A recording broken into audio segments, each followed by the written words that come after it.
Yo, what's going on? It's your boy Madara back again, once again, talking about One Piece chapter 1057 entitled The End. This was the ending of the longest One Piece arc so far, which is Wano Kuni.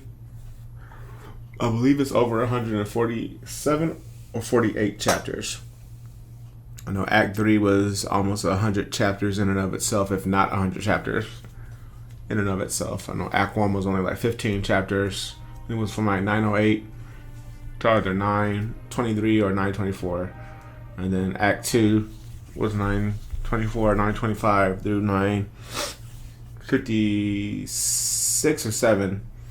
And then that's when, I think 958 is when Act 3 started. And so, it's the longest running arc in One Piece. Finally done with it. After 4 years, can I say it lived up to the hype that Oda and his authors and editors, editors, not authors. Oda is an author or mangaka.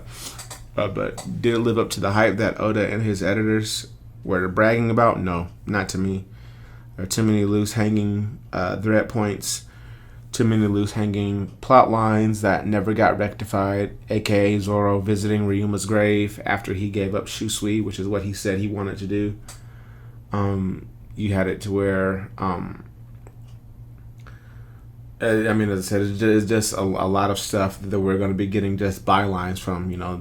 Oda skipped a whole 7 days until Luffy and Zoro woke up. And then he skipped a few more days after they woke up to get us to the end of the arc. So, as I said, we don't get to see Zoro visit Ryuma's grave. I'm not mad that Zoro didn't kill Orochi, even though he said he wanted to. We know that honor went to Denjiro. And, as I said, there are just a lot of loose hanging plot lines. Even last chapter, I said I wasn't really too hyped about Carrot being the new king of Zou. But again, there's nothing for me to harp on about.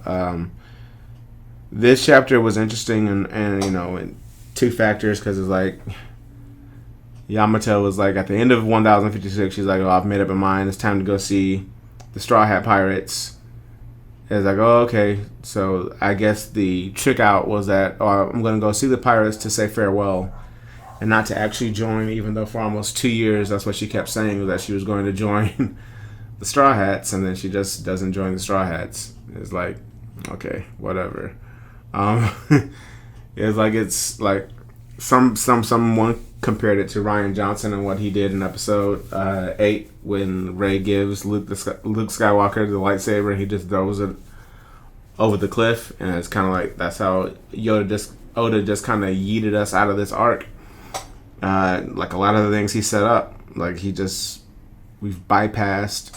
We don't know what was going on with Zoro and the Reaper. We don't know if Marco and Luffy got to talk. They had no interaction at all throughout the fight, so we don't know if they interacted at all. It's just kind of weird, man. And I know that he did say that he kind of rushed the arc for Film Red because he wanted to tie it in at the end, and basically Shank's appearance was promotion for Film Red, and it's the first time Oda's ever done this, so it's kind of like I feel a certain way about it because usually One Piece arcs end pretty well. I would say this arc and Whole Cake Island are two of the worst ending arcs I've read out of One Piece, in my opinion. Bad End musical to me is a waste of a chapter. You can feel the way that you want to feel about it, but to me, Bad End musical was a waste of art. I'm just being frank, and I'm just being honest. I didn't like it. I don't like how we just yeet out of here. The half of the chapter is a flashback of Momo with the Straw Hats, and it's like, man, really? Like, you could have given us more, And I'm gonna be honest, I did skip a lot of that flashback because I know what happened already. So I did skip a lot of the flashback of Momo reminiscing about his time with the Straw Hats. Even him being quote unquote upset, only for him to get down there and and cry. Luffy had a dope moment because he did say Momo was like a little brother to him, and he did give him the Straw Hat Pirate flag. So now Wano is Luffy's territory. Like, like most of us all thought it was going to be, which solidifies him as being a Yonko. Because in order to be a Yonko, you have to have the crew, the manpower, and territory in the New World in order to be a Yonko. So Luffy is now that guy. And, it'll be interesting, as I said, to see where we go from here. The Yamato and Momo thing was okay. I know a lot of people didn't like Hiyori. A lot of folks were calling her Adolf Hiyori based off of the scanlation from TCB scans, because it didn't include the pun that she was trying to make that all Kurozumi, which she just meant Orochi. So I really should have just read Orochi was meant to boil or burn, just like Odin, which was a food. But since he's a play on who Odin was, that's why it says Odin was born to boil, because that's how you eat it. You boil it, then you eat it. And so it was just kind of weird to see, to like see that, because it's like, even if it's just a pun, like the cycle of hatred between the Kozuki and the Kurozumi continues. It's like that wasn't rectified, and it's just weird for a One Piece arc, because usually Oda rectifies and makes things better by the end of the arc. Look at Fishman Island. Nami was done wrong by Arlong and the rest of the fishermen on that crew, but she forgave Jinbei, because Jinbei was like, he said he was sorry because he felt he set Arlong loose upon the East Blue and upon her village, but she forgave him for that. Fisher Tiger couldn't forgive humans because he did all that work for Koala only for them to ambush him, and because he didn't want to take human blood, Fisher Tiger died.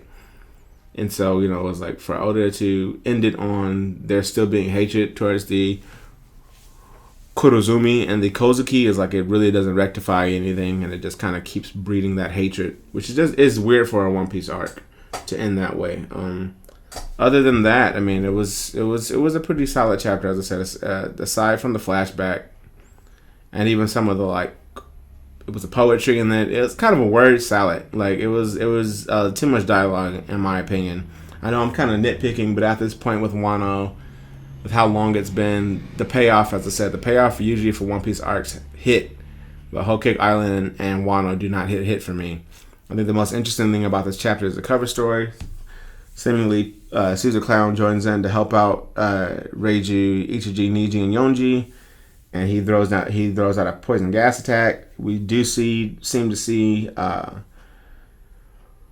Katakuri landing a hit on Ichiji in the background, but he might be able to knock out Katakuri with his invisible gas, even though it's is visible here on the page. It's actually invisible gas. So what Caesar Clown lets out, but you have to have observation haki in order to be able to get around it and dodge it.